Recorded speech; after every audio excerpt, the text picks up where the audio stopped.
Hey everyone, welcome to part 2. It is Wednesday. Unless you are working on this a little bit ahead, then I welcome you and encourage you to work at your own pace. So, right on.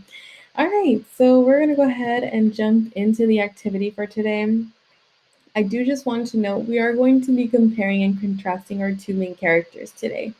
As we all know, we read Chrysanthemum last week, and I know it's been a little while since you've watched that video. So I do encourage you all to go back to last week's slides and open up the video of Chrysanthemum's read aloud and go back to that story so that you can really engage with this activity on a deeper level. We've probably all done some kind of Venn diagram before or a compare and contrast activity, but if you're not as familiar, it's okay. I'm going to go a little bit more in detail right now. So a Venn diagram is this, what we see right here with the two circles. As you can see, they're overlapping, and Venn diagrams are meant to compare one person or character to one thing to another and to see how they're similar. That's why we see this part right here in the middle where they overlap. Those are where the similarities go. As I mentioned before, our main character does not have a name in the story. She's never named, so I do just call her our main character. And then, as we know, we definitely know Chrysanthemum's name, right?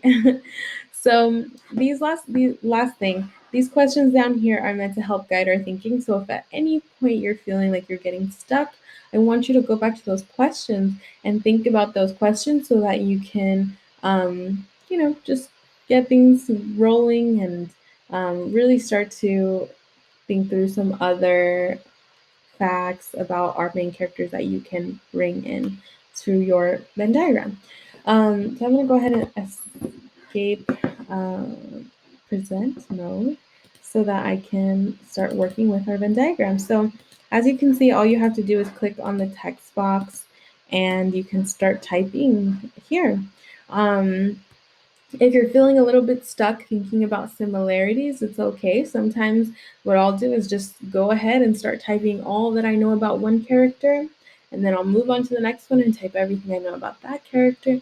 And then usually you'll begin to see some that pop up that are similar, and you can make those connections. So right here, as I mentioned, I do want us to go to a deeper level. So thinking about what you learned about our character this week, it could be physical traits, it can be personality traits, it can be feelings, it can be relationships. So it can, just to give some examples, it can be a relationship that they have with maybe a family member, and that can be something that you talk about. And then also, when it comes to feelings, we might see, and you might be thinking about this already, but maybe Chrysanthemum and our main character were sort of expressing some similar feelings, right? So, what are those feelings? And that's what we would put here in similarities, right? So, this is where you would put your text. So you don't have to use full sentences for the Venn diagram.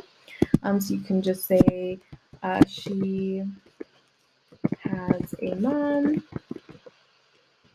who helps her do her hair.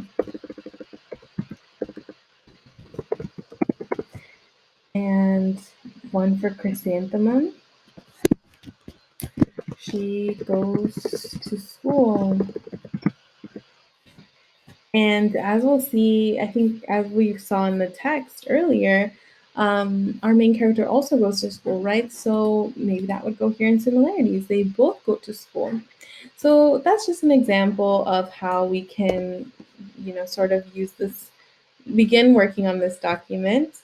If you have any other questions, do reach out through the Google Classroom. I'm always here to help, and I hope that this activity is fun for you all. And as I mentioned, go through the questions, the guiding questions to help you if you get a little stuck, and always reach out through Google Classroom if you need a little more support.